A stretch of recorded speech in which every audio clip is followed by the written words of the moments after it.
another tutorial. Okay, today we're going to do rows.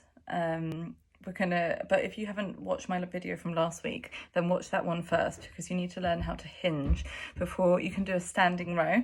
But if you haven't, then I can teach you an alternative now, which you will be able to do without the hinging movement. Okay, so the first thing is to do is hinge back, okay, like you do with your straight leg deadlifts, to create a tabletop position that you're going to row from. So feet about hip width apart. You stand up first, bring your hips back down, and then you're going to do a single arm row, pull a little bit further towards your hips, because you find a lot of people shrugging it up. Okay, you want to use your lats here, so shoulders back and down, and pull from your lats. So I always think about it as like, it looks like you're trying to put your trousers on. So you're trying to so you can really use those lats. Okay. Now, if you cannot keep the tension in your glutes and you end up rounding your back like this, and you feel it in your lower back, then use a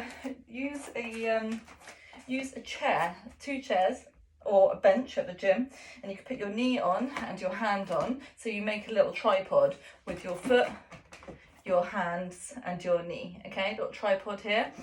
And the same theory, keep your shoulders away from your ears, and you can pull back here more towards your hips than trying to shove it up with your shoulders.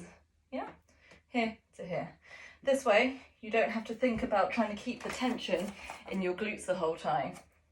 You can take that part of the motion off, and this part is better as well, because you can really load up your back.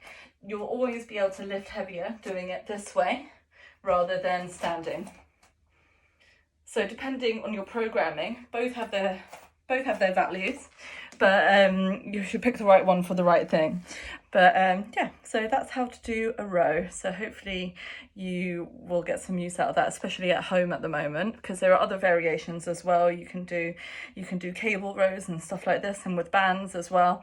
But just really make sure that you're pulling from your elbow and targeting your lats.